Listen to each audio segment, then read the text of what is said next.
Welcome back to my channel. As usual last ಹೇಳಿದಾಗೆ Delhi vlog ಮುಗಿದ ಮೇಲೆ ಬಂದ ತಕ್ಷಣ ನಾವು ನಮ್ಮ ಅತ್ತಿಗೆ ಅವ್ರದ್ದು ನೋಡೋಕ್ಕೆ ಹೋದ್ವಿ. ನಮ್ಮ ಚಿಕ್ಕಪ್ಪನ ಮಗ ಅಣ್ಣ ಇದ್ದ, ಅಣ್ಣನ ಹೆಂಡ್ತಿದು ಡೆತ್ ಆಗಿತ್ತು. ಸೊ ಅವರು ನೋಡೋಕೆ ಹೋಗಿದ್ವಿ. ಅಲ್ಲಿ ತೆಗ್ದಿರೋ ನಮ್ಮ ಪುಟ್ಟಿ ತೆಗ್ದಿರೋ ವೀಡಿಯೋಸು. ಸೊ ಅಲ್ಲಿಂದ ಮುಗಿಸ್ಕೊಂಡು ಅವತ್ತು ಬೆಳಗ್ಗೆನೇ ಹೋದೆ ನಾನು. ಹೆಚ್ಚು ಕಡಿಮೆ ಒಂದು 12 ಗಂಟೆ 12ವರೆಗೆಲ್ಲ ಬೇಗ ಹೋಗಿ ತಲುಪಿದೆ. ಹೇಗೇಗೋ ಮಾಡಿಕೊಂಡು ಮೈಸೂರಿಗೆ ಹೋಗಿ ಮೈಸೂರಿಂದ ಇಲ್ಲಿಗೆ ಬಂದು ತಲುಪಿದೆ. ಬಟ್ ಆದರೆ ಸಂಜೆನೇ ಬಾಡಿ ಬರೋದೆಲ್ಲ ಸಂಜೆನೇ ಆಯಿತು. ಸಂಜೆ ಎಲ್ಲ ಮುಗಿಸ್ಕೊಂಡು ಆಮೇಲೆ ಮನೆಗೆ ಹೋದ್ವಿ 4ನೇ ತಾರೀಕು. ಅದಾದಮೇಲೆ 5ನೇ ತಾರೀಕು ನನ್ನ ಹಸ್ಬೆಂಡ್ ಬರ್ಡೇ ಇತ್ತು. ಅಂದರೆ ಇದು ಅಫಿಷಿಯಲ್ ಬರ್ಡೇ ಅಂತಲೇ ಹೇಳ್ಬೋದು. ಅವ್ರ ಆಫೀಸ್ಗೆ ಒಂದು ಇದು ಕೊಟ್ಟಿದ್ದಾರೆ ಡೇಟು. ನಾವು ಸೆಲೆಬ್ರೇಟ್ ಮಾಡೋದೇ ಒಂದು ಡೇಟು. ನಾವು ಸೆಲೆಬ್ರೇಟ್ ಮಾಡೋ ಬಂದು 22nd. ಬಟ್ ಆಫೀಸ್ಗೆ ಎಲ್ಲ ಕಡೆ ಕೊಟ್ಟಿರುವಂಥದ್ದು, ಸ್ಕೂಲ್ಗೆ ಎಲ್ಲ 5th May. So 5th May ನಾನು ಊರಲ್ಲಿದ್ದೆ, ಪಾಪ ಅವರು ಬ್ಯಾಂಗ್ಳೂರಲ್ಲಿದ್ದರು. ಸೊ ಜಸ್ಟ್ ವಿಶ್ ಮಾಡಿದೆ. ಅವ್ರ ಆಫೀಸಲ್ಲಿ ಕೇಕ್ ಎಲ್ಲ ತಂದು ಕಟ್ ಮಾಡಿಸಿದ್ದಾರೆ. ಮತ್ತು ಎಲ್ಲರೂ ಸೇರಿ ಅವ್ರಿಗೆ ಒಂದು ಶೂನ ಕೂಡ ಗಿಫ್ಟ್ ಕೊಟ್ಟಿದ್ದಾರೆ. ಸೊ ಅವರು ಬರ್ಡೇ ಸಾಂಗೆಲ್ಲ ಹೇಳ್ಕೊಂಡು ಹಿಂದಗಡೆ ಕಾಮಿಡಿ ಎಲ್ಲ ಮಾಡ್ಕೊಂಡು ಮಾಡಿದ್ದಾರೆ. ಪಾಪ ಅದೆಲ್ಲ ನಾನು ಕೇಳ್ಸೋದು ಬೇಡ ಅಂತ ಹೇಳಿ ವಾಯ್ಸ್ ಓವರ್ ಕೊಡ್ತಾಯಿದ್ದೀನಿ. ಸೊ 5th ನನಗೆ ವಿಡಿಯೋ ಕಳಿಸಿದ್ರು. ನಾನು ಜಸ್ಟು ಹಾಗೇ ಫೋನಲ್ಲಿ ವಿಶ್ ಮಾಡಿದೆ. ನನಗೆ ತುಂಬ ಟ್ರಾವೆಲ್ ಮಾಡಿ ನಿದ್ದೆ ಇಲ್ದಿರೋ ಫುಲ್ಲು ಸ್ಟ್ರೈನ್ ಆಗಿಬಿಟ್ಟಿತ್ತು. ಸೊ 4ನೇ ತಾರೀಕೆಲ್ಲ ನೈಟು ಮನೆಗೆ ಹೋಗೋದೇ ಆಯಿತು. ನೋಡಿ ನನ್ನ ಮಗ ಕನಸಲ್ಲಿ ಬೆಳಗ್ಗೆ ಎಲ್ಲ ಆಟಾಡಿರ್ತಾನೆ, ಕಿತ್ತಾಡಿರ್ತಾನೆ, ಜಗಳ ಆಡಿರ್ತಾನೆ. ಅದನ್ನೆಲ್ಲ ನೈಟಲ್ಲಿ ಹಿಂಗೆ ಅಳೋದು. ಪಾಪ ಹಿಂಗೆ ಮಾಡುತ್ತೆ. ಬೆಂಗಳೂರಲ್ಲಿ ತುಂಬ ಕಡಿಮೆ ಈ ಥರ ಮಾಡೋದು, ತುಂಬ ರೇರು. ಎಲ್ಲಾದ್ರೂ ಊರಿಗೆ ಹೋದಾಗ ಸ್ವಲ್ಪ ಜಾಸ್ತಿ ಜಗಳ ಆಡೋದು, ಕಿತ್ತಾಡೋದು ಇಬ್ಬರೂ ಆಡ್ತಾರಲ್ಲ. ಹಾಗಾಗಿ ಆಮೇಲೆ ಸ್ವಲ್ಪ ಮುದ್ದು ಜಾಸ್ತಿ ಇರುತ್ತೆ, ಪ್ಯಾಂಪ್ರಿಂಗ್ ಮಾಡಿರ್ತಾರೆ. ಸೊ ಹಾಗಾಗಿ ಇದು ಮಾಡ್ತಾನೆ. ಅಲ್ಲಿ ನಮ್ಮ ಅಣ್ಣನ ಮಗ ಕೀರ್ತಿ ಒಂದು ರಿಮೋಟ್ ಕಾರ್ ತೊಗೊಂಡಿದ್ದಾನೆ. ಅದಕ್ಕೆ ರಿಮೋಟ್ ಕಾರ್ ಕೊಡೋ ಅಂದ್ಬಿಟ್ಟು ಅಳ್ತಾ ಇದ್ದಾನೆ ಅವನು ನಿದ್ದೆಗಣ್ಣಲ್ಲಿ. ಪಾಪ ನನ್ನ ಮಗ ರಿಮೋಟ್ ಕಾರ್ ಬೇಕು ಅಂದ್ಕೊಂಡು ಹೇಳ್ತಾ ಇದ್ದಾನೆ. ಇವಾಗ ಆಲ್ರೆಡಿ ಹೇಳಬೇಕು ಅಂದರೆ ಇವತ್ತು ಆಲ್ರೆಡಿ 26th ಡೇಟ್ ನಾನು ತಂದಿಟ್ಬಿಟ್ಟಿದ್ದೀನಿ. ಈ ವಿಡಿಯೋ ಬಂದುಬಿಟ್ಟು 5th ವಿಡಿಯೋ. 4th ಎಲ್ಲ ಫುಲ್ಲು ನಮ್ಮ ಅಣ್ಣ ಅತ್ತಿಗೆ ಮನೆಯಲ್ಲೇ ಕಳೆದೋಯ್ತು. 5th ಬಂದುಬಿಟ್ಟು ಒಂದು ಸ್ವಲ್ಪ ರೆಸ್ಟ್ ಮಾಡಿದೆ. ಆಮೇಲೆ ಈ ಥರ ಜಮೀನಿಗೆ ಹೋಗಿದ್ದೆ. ಜಮೀನಲ್ಲಿ ಅಪ್ಪ ಕಾಯಿ ಕೊಡ್ತಾಯಿದ್ರು, ಅಲ್ಲೆಲ್ಲ ಸ್ವಲ್ಪ ಓಡಾಡಿದ್ವಿ. ನಾವು ಏನೋ ಬ್ಯಾಂಕಲ್ಲಿ ಕೆಲಸ ಇದೆ ಅಂತ ಅಪ್ಪ ಕುದಿಯರ್ಗೆ ಹೋದ್ರು. ನಾನು ಇಲ್ಲೇ ಕೂತ್ಕೊಂಡು ಒಂದು ಸ್ವಲ್ಪ ಹೊತ್ತು ಟೈಮ್ ಸ್ಪೆಂಡ್ ಮಾಡ್ತಾಯಿದ್ದೆ. ಈ ಥರ ಜಮೀನಲ್ಲೆಲ್ಲ ಓಡಾಡಿಕೊಂಡು ಒಂದು ಸ್ವಲ್ಪ ಟೈಮ್ ಸ್ಪೆಂಡ್ ಮಾಡ್ಕೊಂಡು ಕೂತಿದ್ದೆ. ಅಪ್ಪ ಬರೋ ಅಷ್ಟರಲ್ಲಿ ಅವಳಿಗೆ ಐಸ್ ಕ್ರೀಮ್ ಏನೋ ತೊಗೊಂಡು ಬಂದು ಕೊಟ್ಕೊಂಬರ್ತೀನಿ ಅಂದ್ಬಿಟ್ಟು ಕುದಿಯೋರ್ಗೆ ಹೋದರು ಅವರು. ಆಮೇಲೆ ಬರೋವರೆಗೂ ಅಲ್ಲೇ ಇದ್ದೆ. ಮತ್ತು ಅಷ್ಟೇ, ನಾನು 4th ಎಲ್ಲ ನೈಟ್ ಅಲ್ಲಾಯಿತು, 5th ಮನೆ ಕೆಲಸ ಆಯಿತು. 6th ಬೆಳಗ್ಗೆ ಎದ್ದೆ. ಮನೆಯೆಲ್ಲ ಫುಲ್ಲು ಶ್ರೀಶೈಲಕ್ಕೆ ಹೋಗೋ ಪ್ಲ್ಯಾನ್ ಇತ್ತಲ್ವ, ಮನೆಯೆಲ್ಲ ಕ್ಲೀನ್ ಮಾಡಬೇಕಲ್ವ ಅಂತೇಳಿ ಹಿಂದೆ ಮುಂದೆ ಎಲ್ಲ ತೊಳೆದು ಮನೆ ಕ್ಲೀನ್ ಮಾಡಿ ಪೂಜೆ ಮಾಡಿ ಎಲ್ಲನೂ. ಆಮೇಲೆ ಏನಂದ್ರು, ನಾನು ಬಂದುಬಿಡ್ತೀವಿ ನಡಿ ಅಂತ. ಇನ್ನೊಂದು ಸತಿ ನಾಳೆ ಬರೋದೇನು, ನೀನು ಇವತ್ತು ಹೋಗೋದು ನಾವು ನಾಳೆ ಬರೋದು, ಹಂಗೆ ಏನು ಚೆನ್ನಾಗಿರುತ್ತೆ, ಎಲ್ಲ ಒಟ್ಟಿಗೆ ಹೊರಟೋಗೋಣ ನಡಿ ಅಂದ್ಬಿಟ್ಟು ಅಪ್ಪನೂ ಹೊರಟ್ಕೊಂಡ್ರು. ಸೊ ಅಪ್ಪ ನಾನು ಅಮ್ಮ ಎಲ್ಲ ಸೇರ್ಕೊಂಡು ಸಂತೆ ಮರಳಿಗೆ ಬಂದರೆ 4 ಗಂಟೆ ಆಯಿತು. ಬರೋ ಅಷ್ಟರಲ್ಲೇ ಪೂಜೆ ಗೀಜೆ ಮುಗಿಸಿ 4 ಗಂಟೆಗೆ ಬಂದರೆ ಬಸ್ಸೇ ಸಿಗ್ತಾಯಿಲ್ಲ. ನಾವು ಕೊಳ್ಳೇಗಾಲ ಬಸ್ ಹತ್ಬಿಟ್ಟಿದ್ರಾಗಿತ್ತು. ಡೈರೆಕ್ಟ್ ಬಸ್ ಹತ್ತೋಣ ಅಂತ ವೆಯ್ಟ್ ಮಾಡಿದ್ವಿ, ಬಟ್ ಬಸ್ ಸಿಕ್ಕಲೇ ಇಲ್ಲ. ಕೊನೆಗೂ ನಾವು ನಮ್ಮ ಪಾಪುನ, ನಮ್ಮ ಚಾರ್ವಿನ ಶ್ರೀಶೈಲಕ್ಕೆ ಕರ್ಕೊಂಡು ಹೋಗೋದು ಬೇಡ ಅಂತ ಪ್ಲ್ಯಾನ್ ಆಗಿತ್ತು. ಸೊ ಅತ್ತೆ ಮನೆಗೆ ಬಿಟ್ಟು ಹೋಗೋಣ ಅಂತ. ಪಾಪ ಅತ್ತೆ ಕೂಡ KM ದೊಡ್ಡಿಗೆ ಬಂದು ಕರ್ಕೊಂಡು ಹೋಗ್ತೀನಿ ಅವಳನ್ನ ಅಂತ ಕೂಡ ಹೇಳಿದರು. ಬಟ್ ನಮ್ಗೆ ಇಲ್ಲಿ ಬಸ್ ಸಿಗೋದೇ 6 ಗಂಟೆ ಆಗೋಯ್ತು. KM ದೊಡ್ಡಿಗೆ ಹೋಗೋದು 8 ಗಂಟೆ ಆಗೋಯ್ತು. ಆಮೇಲೆ ನಮ್ಮ ಅತ್ತೆನೋ ಹಳ್ಳಿಯಿಂದ ಬರಬೇಡಿ, ಸುಮ್ಮನೆ ಹೋಗೋದಕ್ಕೆಲ್ಲ ಬಸ್ ಸಿಗಲ್ಲ, ಬೇಡ ಅಂತ ಹೇಳ್ಬಿಟ್ಟು ಏನು ಮಾಡಿದೆ, ನಾವು ಬೆಂಗಳೂರಿಗೆ ಕರ್ಕೊಂಡು ಹೊಟ್ಟೋದ್ವಿ. ಮತ್ತೆ ಹೇಗೇನು 7ನೇ ತಾರೀಕು ಮತ್ತೆ ಬೆಂಗಳೂರಿಂದ ಮತ್ತೆ ಹರಳಳ್ಳಿಗೆ ಬಿಡಲೇಬೇಕಾಯಿತು. ಯಾಕೆಂದರೆ ಶ್ರೀಶೈಲಕ್ಕಂತೂ ಇವಳನ್ನ ಕರ್ಕೊಂಡು ಹೋಗೋಕ್ಕಾಗ್ತಿರ್ಲಿಲ್ಲ. ಹಿಂದಗಡೆ ಬೆಡ್ ಆರ್ಡ್ರ್ ಮಾಡಿಬಿಟ್ಟಿದ್ದೆ ನಮ್ಮ ಅಪ್ಪನಿಗೆ ಅಂತ ಹೇಳಿ. ಅಲ್ಲಿ ಅವರು ರಾಗು ಮಲ್ಕೊಳ್ಳೋದೇ ಆಗ್ತಿತ್ತು. ನಾನು ಹೇಗೋ ಮಾಡಿ ಕೂತ್ಕೋಬೇಕಿತ್ತು. ಅಮ್ಮ ಮುಂದಗಡೆ ಜಾಗನೂ ಸಾಲ್ತಿರ್ಲಿಲ್ಲ. ಅಷ್ಟು ಲಾಂಗ್ ಜರ್ನಿ ಅವಳಿಗೆ ತುಂಬ ಇಬ್ಬರನ್ನೂ ಮೇಂಟೈನ್ ಮಾಡೋದು ಕಷ್ಟ ಆಗಿತ್ತು.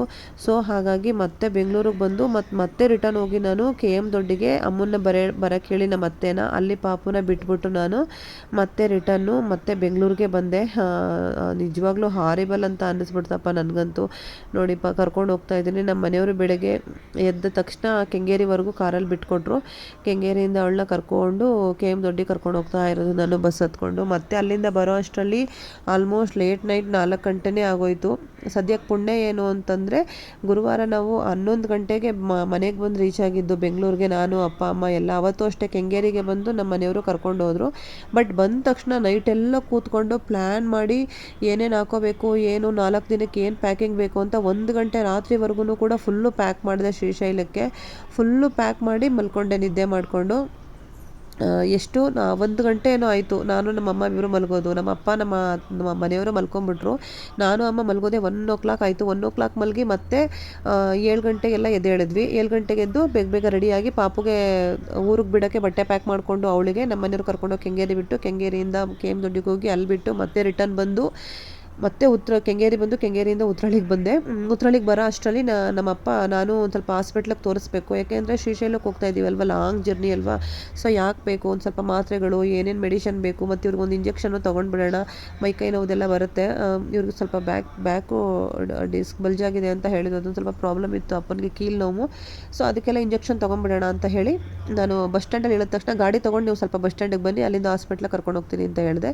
ಇಮಿಡಿಯೇಟಾಗಿ ಗಾಡಿ ತೊಗೊಂಡು ಒಂದು ಸ್ವಲ್ಪ ಬಸ್ ಸ್ಟ್ಯಾಂಡ್ ಹತ್ತಿರ ಇರೋ ಪ್ಲೇಸಿಗೆ ಬಂದರು. ಮತ್ತು ಅಲ್ಲಿಂದ ಅವ್ರನ್ನ ಕರ್ಕೊಂಡು ಗೌರ್ಮೆಂಟ್ ಹಾಸ್ಪಿಟ್ಲಿಗೆ ಕರ್ಕೊಂಡೋಗಿ, ಯಾಕೆಂದರೆ ಅಲ್ಲಿ ಒಂದು ಇಂಜೆಕ್ಷನ್ ಕೊಡ್ತಾರೆ. ಅದು ನಮ್ಮ ಅಪ್ಪನಿಗೆ ನೀಟಾಗಿ 1-2 ದಿನ ನಮ್ಗೆ ಮ್ಯಾನೇಜ್ ಆಗಿಬಿಡುತ್ತೆ. ನಮ್ಮ ಅಪ್ಪನಿಗೆ ಸ್ವಲ್ಪ ನೋವು ಬರ್ದಿರ. ಸೊ ನಾವು ಉತ್ರಳಿಗೆ ಬಂದಾಗೆಲ್ಲ ನಾನು ಅಲ್ಲಿಗೆ ಕರ್ಕೊಂಡು ಹೋಗೋದು, ಇನ್ನೆಲ್ಲೂ ಅವ್ರಿಗೆ ಸೆಟ್ ಆಗೋದಿಲ್ಲ. ಸೊ ಅದಕ್ಕೆ ಅಲ್ಲಿಗೆ ಹೋಗ್ಬಿಟ್ಟು ಇಂಜೆಕ್ಷನ್ ಹಾಕಿಸ್ಕೊಂಡು ಮಾತ್ರೆ ಎಲ್ಲ ತೊಗೊಂಡು ಅವರಿಗೆ ಮತ್ತೆ ಮನೆಗೆ ಬಂದೆ. ಮನೆಗೆ ಬಂದು ಊಟನೇ ಮಾಡಿರಲಿಲ್ಲ ನಾನು. ಅಲ್ಲಿ ಬರ್ತಾ ಒಂದು ಜ್ಯೂಸ್ ಕುಡ್ಕೊಂಡು ನಾನು ನಮ್ಮ ಅಪ್ಪ ಇಬ್ಬರು ಮನೆಗೆ ಬಂದುಬಿಟ್ವಿ. ಮನೆಗೆ ಬರೋಷ್ಟರಲ್ಲಿ ಆಲ್ಮೋಸ್ಟ್ 5 ಗಂಟೆ ಆಗಿತ್ತು. 4:15 ಆಗಿತ್ತು. 4:15ಗೆ ಬೇಗ ಊಟ ಮಾಡಿಕೊಂಡು 5 ಗಂಟೆ ಅಷ್ಟೊತ್ತಿಗೆ ನಮ್ಮ ಅಮ್ಮನಿಗೆ ಅಪಾಯಿಂಟ್ಮೆಂಟ್ ತೊಗೊಂಡ್ಬಿಟ್ಟಿದ್ದೆ ಆರ್ಥೋಪಿಡಿಕ್ ಹತ್ರ. ಮಂಡಿ ನೋವಿತ್ತು, ಅವರು ತುಂಬ ಪೇನ್ ಆಗ್ತಿದೆ, ನನಗೂ ಮಾತ್ರೆ ಬೇಕು, ಇಲ್ಲಾಂದರೆ ನಾನು ಎಲ್ಲೇ ಹತ್ತಿ ಇಳಿಯೋಕ್ಕಾಗಲ್ಲ ಅಂತ ಹೇಳಿಬಿಟ್ಟಿದ್ರು. ಮತ್ತು ಅವ್ರನ್ನ ಕರ್ಕೊಂಡೋಗಿ ಆರ್ಥೋಪಿಡಿಕ್ ಹತ್ರ ಹೋಗಿ ಅವ್ರಿಗೆ ತೋರಿಸಿ, ಅವ್ರಿಗೂ ಎಕ್ಸ್ರೇ ಎಲ್ಲ ಮಾಡಿಸ್ಬೇಕು, ಮೂಳೆ ಎಲ್ಲ ತುಂಬ ಸೌದೋಗಿದೆ ಅಂತ ಹೇಳಿದ್ರು. ಸದ್ಯಕ್ಕೆ ಇವಾಗ ಇಷ್ಟು ಲಾಂಗ್ ಜರ್ನಿ ಬೇಕಾ ಅಂತಲೂ ಕೇಳಿದ್ರು.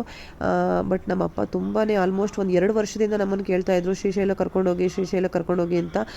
ಅವರಿಗೆ ಹೋಗೋಕ್ಕಾಗಲ್ಲ ಅಂತಲ್ಲ, ಅಥವಾ ಪ್ಯಾಕೇಜಲ್ಲಿ ಹೋಗೋಕ್ಕೆ ಗೊತ್ತಿಲ್ಲ ಅಂತಲ್ಲ, ಅವರೇ ಪ್ಯಾಕೇಜ್ ಮಾಡಿ ಇಡೀ ಊರನ್ನೆಲ್ಲ ಅವರು ದೇಶ ಸುತ್ತಿಸಿರೋರು, ಅವ್ರಿಗೆ ಗೊತ್ತಿದೆ.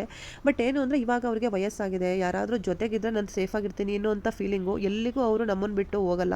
ಇಲ್ಲ ಊರಲ್ಲಿರೋ ಜೊತೆಗೆ, ಇಲ್ಲಾಂದರೆ ನಮ್ಮ ಜೊತೆಗೆ ಯಾರ ಜೊತೆಗಾದ್ರೂ ಹೋಗೋದಕ್ಕೇ ಇಷ್ಟಪಡೋದು ಅವರು ಸಪ್ರೇಟಾಗಿ ಯಾವುದೇ ಪ್ಯಾಕೇಜಲ್ಲೂ ಹೋಗೋಕ್ಕೆ ಇಷ್ಟಪಡಲ್ಲ. ಹಾಗಾಗಿ 2 ವರ್ಷದಿಂದನೂ ವೆಯ್ಟ್ ಮಾಡಿಸಿದ್ವಿ, ನಮಗೂ ಬೇಜಾರಾಗೋಗಿತ್ತು. ಆಮೇಲೆ ಈಗ ರೀಸೆಂಟಾಗಿ ನಮ್ಮ ಇನ್ನೊಬ್ಬ ನಮ್ಮ ದೊಡ್ಡಪ್ಪನ ಮಗ ಒಬ್ಬ ಇದ್ದಾನೆ. ಇಷ್ಟೆಲ್ಲ ನಡೆಯೋಕ್ಕಾಗಲ್ಲ ಅಂತೀರ, ನಿಜವಾಗ್ಲೂ ನೀವು ಶ್ರೀಶೈಲಕ್ಕೆ ಹೋಗೋಕ್ಕಾಗತ್ತಾ ಅಂತ ಕೇಳಿದ್ದಾರೆ ಅವರು. ಅದಕ್ಕೆ ಅಲ್ಲೇ ಹೋಗ್ಬಿಟ್ಟು ಆ ಸ್ವಾಮಿ ನೋಡ್ಕೊಂಡು ಅಲ್ಲೇ ಸತ್ತೋಗ್ಬಿಟ್ಟು ಪರವಾಗಿಲ್ಲ, ನಮ್ಮ ಮನೆ ದೇವ್ರ ದರ್ಶನ ಮಾಡ್ದಂಗೆ ಆಗುತ್ತೆ, ಅಲ್ಲಿ ಹೋದರೆ ಅದಕ್ಕಿಂತ ಪುಣ್ಯ ಬೇಕಾ ಅಂತ ಹೇಳಿದರು. ಅದು ಬೇರೆ ಗೊತ್ತಾಗಿ ತುಂಬ ಬೇಜಾರಾಯಿತು. ಸೊ ಇಲ್ಲ, ಮೊದಲು ಕರ್ಕೊಂಡು ಹೋಗಿ ಬಂದುಬಿಡೋಣ ಅಂತ ಹೇಳಿ ಒಂದು ಹಿಂದಗಡೆಗೆ ಹಾಸ್ಕೊಂಡು ಮಲ್ಕೊಳ್ಳೋದಕ್ಕೆ ಏರ್ ಬೆಡ್ ಬರುತ್ತಲ್ಲ, ಅದನ್ನೆಲ್ಲ ನೀಟಾಗಿ ನಾನು ಮೊದಲೇ ಆರ್ಡ್ರ್ ಮಾಡಿ ಇಟ್ಟಿದ್ದೆ. ಹೆಗ್ವಾಡಿಲಿ ಇರಬೇಕಾದ್ರೆ ಆರ್ಡ್ರ್ ಮಾಡಿದ್ದೆ. ನಾನು ಬರೋ ಅಷ್ಟರಲ್ಲಿ ಆಲ್ರೆಡಿ ಬಂದು ನಮ್ಮ ಮನೆಯವರು ಏರ್ ಪಂಪ್ ಮಾಡಿ ಅದನ್ನು ಕಾರ್ಗೆ ಕೂಡ ಹಾಕಿ ಬಿಟ್ಬಿಟ್ಟಿದ್ರು. ಸೊ ಅಲ್ಲಿಂದ ಬಂದು ನಾನು ಅವರನ್ನು ಕೂರಿಸ್ಕೊಂಡು ಹಿಂದಗಡೆ ಮಲಗಿಸ್ಕೊಂಡು ಆರಾಮಾಗಿ ಶ್ರೀಶೈಲಕ್ಕೆ ಕರ್ಕೊಂಡು ಹೋಗಬೇಕಿತ್ತು. ಸೊ ಅಮ್ಮನ್ನು ತೋರಿಸ್ಕೊಂಡು ಮನೆಗೆ ಬಂದು ಮತ್ತೆ ಮನೆಯಲ್ಲಿ ಸ್ನಾನ ಮಾಡಿ ಇಡೀ ಮನೆಯೆಲ್ಲ ಕ್ಲೀನ್ ಮಾಡಿ, ನಮ್ಮ ಮನೆ ದೇವ್ರ ಮನೆ ಎಲ್ಲ ಪೂಜೆ ಮಾಡಿ ಆಮೇಲೆ ನಾವು ಶ್ರೀಶೈಲಕ್ಕೆ ಆಲ್ಮೋಸ್ಟ್ ಇಲ್ಲಿ ಹೊರಡೋದೇನೆ 8-9 ಗಂಟೆ ಮೇಲಾಯಿತು. ಅದನ್ನೆಲ್ಲ ನಾನು ಶ್ರೀಶೈಲಕ್ಕೆ ಹೋಗೋ ವ್ಲಾಗ್ ಇದೆಯಲ್ಲ ಅದರಲ್ಲೇ ತೋರಿಸ್ತೀನಿ. ಇವತ್ತು ಈ ವಿಡಿಯೋನ ಯಾಕೆ ಅಟ್ಯಾಚ್ ಮಾಡ್ತಾ ಇದ್ದೀನಿ ಅಂತ ಹೇಳಿದ್ರೆ, ಇದು ಬಂದುಬಿಟ್ಟು ನಮ್ಮ ನಾಗಪ್ಪನ ಬರ್ತ್ಡೇ ಮಾಡಿರೋ ವ್ಲಾಗು. ಈಗ 22nd ನಾವು ಬರ್ತ್ಡೇ ಸೆಲೆಬ್ರೇಷನ್ ಮಾಡಿರೋಂತಹ ವ್ಲಾಗು. 5ನೇ ತಾರೀಕು ವ್ಲಾಗ್ದು ಬರ್ಡೇ ಮಾಡಿರೋದು ಇಲ್ಲೇ ಇತ್ತಲ್ವ. ಸೊ ಇದು ಕೂಡ ಅಟ್ಯಾಚ್ ಆಗಿ ಒಂದೇ ಕಡೆಯಲ್ಲಿ ಬರ್ಡೇ ವ್ಲಾಗು ಅಂತ ಹೇಳಿ ನಾನು ಇಲ್ಲಿಗೆ ಅಟ್ಯಾಚ್ ಮಾಡ್ತಾ ಇದ್ದೀನಿ. ಶ್ರೀಶೈಲ ಸೀರೀಸ್ನ ಕಂಪ್ಲೀಟಾಗಿ ಬೇರೆ ಒಂದು ವಿಡಿಯೋದಲ್ಲೇ ನೀವು ನೋಡೋರಂತೆ. ಅದಕ್ಕೆ ಅಲ್ಲಿಗಿಂತ ಮುಂಚೆ ಏನೇನು ಟ್ರಾವೆಲ್ ಮಾಡಿದೆ, ಹೇಗೆ ಬಂದ್ವಿ, ಹೇಗೆ ಹೋದ್ವಿ ಅನ್ನೋದೊಂದು ಇರಲಿ ಅಂತ ಹೇಳಿ ಈ ವ್ಲಾಗ್ನ ಆ್ಯಡ್ ಮಾಡಿದ್ದೀನಿ ಅಷ್ಟೇ.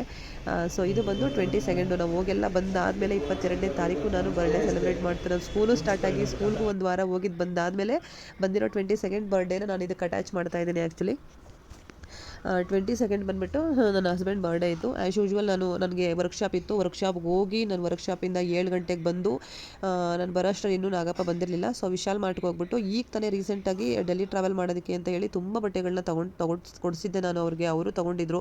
ಸೊ ಏನು ಬೇಡ ಅಂತ ಸಿಂಪಲ್ಲಾಗಿ ನಾನೇ ಒಂದು ಕಡಿಮೆ ದುಡ್ಡಿನಲ್ಲಿ ಒಂದು ಟಿ ಶರ್ಟನ್ನು ತೊಗೊಂಡು ಬಂದಿದ್ದೆ. ಇನ್ನು ಮಕ್ಕಳಿದ್ರೆ ಕೇಕ್ ಎಲ್ಲ ಕಟ್ ಮಾಡಿಸ್ತಿದ್ದೆ, ಡೆಕೋರೇಷನ್ ಮಾಡ್ತಿದ್ದೆ. ಮಕ್ಕಳು ಇಲ್ಲ. ಆಮೇಲೆ ಅವರು ಅಲ್ಲೇ ಆಫೀಸಲ್ಲೇ ಕಟ್ ಮಾಡಿದ್ದೀನಿ ಕಣಮ್ಮ, ಯಾವ ಕೇಕು ಬೇಡ ಅಂತ ಪ್ರತಿ ಸತಿನೂ ಅವ್ರ ಬರ್ಡೇಗೆ ಅವರು ಒಂಥರ ಇಗ್ನೋರ್ ಮಾಡೋದಕ್ಕೆ ಇಷ್ಟಪಡ್ತಾರೆ, ಸೆಲೆಬ್ರೇಟ್ ಮಾಡೋದಕ್ಕೆ ಇಷ್ಟಪಡಲ್ಲ. ನನಗೂ ಅವರು ಆ ಥರ ಎಲ್ಲ ಹೇಳ್ಬಿಟ್ರೆ ನನಗೂ ಒಂಥರ ಸೆಲೆಬ್ರೇಟ್ ಮಾಡೋಕ್ಕೆ ಬೋರ್ ಅನಿಸುತ್ತೆ. ಮಕ್ಕಳು ಇರಲಿಲ್ಲ, ಹಾಗಾಗಿ ನಾನು ಯಾವುದೇ ಕೇಕ್ ಕಟ್ಟಿಂಗ್ನ ಇಟ್ಕೊಳ್ಳಿಲ್ಲ. ಸೊ ಯಾವುದಾದ್ರು ಒಂದು ಹೋಟೆಲ್ಗೆ ಹೋಗೋಣ ಅಂತ ಹೇಳಿ, ಈ ಹೋಟೆಲ್ದು ಒಂದು ದೊಡ್ಡ ಕತೆ ಹೇಳಬೇಕು ಅಂದರೆ, ಫಸ್ಟ್ ಯಾವುದೋ ಕ್ಲವ್ ಅಂತ ಕರ್ಕೊಂಡು ಹೋದ್ರು. ಅಲ್ಲಿ ವಿತ್ ಬಾರ್ ಇದೆ, ಬರೀ ಬಾಯ್ಸೇ ಇದ್ದಾರೆ, ಯಾರು ಯಂಗ್ಸ್ರೇ ಕಾಣಿಸ್ಲಿಲ್ಲ ಅಂತ ಮತ್ತೆ ಹೊರಗಡೆ ಕರ್ಕೊಂಡು ಬಂದರು. ಮತ್ತೆ ಇನ್ನೊಂದು ಬುಕ್ ಮಾಡೋಕೆ ಹೋದ್ರು. ಮತ್ತು ಅಲ್ಲಿಂದ ಬೇಡ ಅಂತ ಹೇಳಿ ಇಂದ್ರಪ್ರಸ್ಥಗೆ ಹೋಗೋಣ ಅಂದ್ಕೊಂಡ್ವಿ. ಕೊನೆಗೆ ಈ ಸಿಂಧೂರ್ ಗಾರ್ಡೇನಿಯಾ ಸಿಕ್ತು ಅಂತ ಹೇಳಿ ದಾರಿಲಿ ಬರ್ತಾ ಯಾವುದೋ ಒಂದಕ್ಕೆ ಹೋಗೋಣ ಅಂತ ಹೇಳಿ ಇಲ್ಲಿ ಬಂದ್ವಿ. ಅವ್ರು ಹಾಕೊಂಡಿದ್ದಾರಲ್ಲ ಶರ್ಟು, ಅದೇ ನಾನು ಅವ್ರ ಬರ್ಡೇ ಕೊಟ್ಟಿರೋ ಗಿಫ್ಟು. ಒಂದು ಸ್ಮಾಲ್ ಗಿಫ್ಟ್ ಅಂತ ಹೇಳ್ಬೋದು ಈ ಸರಿ. ನನಗೂ ಬಜೆಟ್ ಪ್ರಾಬ್ಲಮ್ ಆಗಿರೋದ್ರಿಂದ ಈ ಸರಿ ಏನೂ ದೊಡ್ಡ ಗಿಫ್ಟ್ ಕೊಡೋಕ್ಕಾಗಿಲ್ಲ. ನೋಡೋಣ ಆ್ಯನಿವರ್ಸರಿ ಟೈಮ್ವರೆಗೆ ಸಾಧ್ಯ ಆದರೆ ಕೊಡ್ಸೋಣ, ಇಲ್ಲಾಂದರೆ ನೆಕ್ಸ್ಟ್ ಇಯರ್ ಬರ್ಡೇಗೆ ಗ್ರ್ಯಾಂಡ್ ಆಗಿರೋ ಏನಾದರೂ ದೊಡ್ಡ ಗಿಫ್ಟೇ ಕೊಡ್ಸೋಣ ಅಂತ ಪ್ಲ್ಯಾನ್ ಮಾಡಿಕೊಂಡು ಇವಾಗ ಸುಮ್ಮನಾಗ್ಬಿಟ್ಟೆ. ಸೊ ಸಿಂಧೂರ ಗಾರ್ಡನಿಯಾಗಿ ಹೋಗಿ ಅಲ್ಲಿ ನಾನು ಬಟರ್ ಕುಲ್ಚಾ, ನಾನು ಮತ್ತು ಡ್ರೈ ಫ್ರೂಟ್ಸ್ ಗ್ರೇವಿ ತೊಗೊಂಡೆ. ಅವರು ಒಂದು ಹೈದ್ರಾಬಾದ್ ಬಿರಿಯಾನಿ ತೊಗೊಂಡ್ರು. ಹಾಗೆಯೇ ಆಮೇಲೆ ಇಬ್ಬರು ಸೇರಿ ದಾಲ್ ಕಿಚಡಿ ತೊಗೊಂಡ್ವಿ. ತಿನ್ನೋಷ್ಟು ತಿಂದ್ವಿ. ಆಮೇಲೆ ಆಗದಿರೋದನ್ನ ಪ್ಯಾಕ್ ಮಾಡಿಸ್ಕೊಂಡು ಮತ್ತೆ ನಾವು ಮನೆಗೆ ರಿಟರ್ನ್ ಆದ್ವಿ. ಸೊ ಹೀಗಿತ್ತು ಒಂದು long video. Anyway once again many more happy returns of the day Nagappa. ಈ ಸರಿ ನಿಮ್ಮ ಬರ್ತ್ಡೇ ವ್ಲಾಗ್ ಬಂದು ಮಿಕ್ಸ್ಡ್ ವ್ಲಾಗ್ ಆಗೋಗಿದೆ ಅಂತ ಹೇಳ್ತಾ ವ್ಲಾಗ್ನ ಮುಗಿಸ್ತಾ ಇದ್ದೀನಿ. ಮತ್ತೆ ಸಿಗ್ತೀನಿ ನೆಕ್ಸ್ಟ್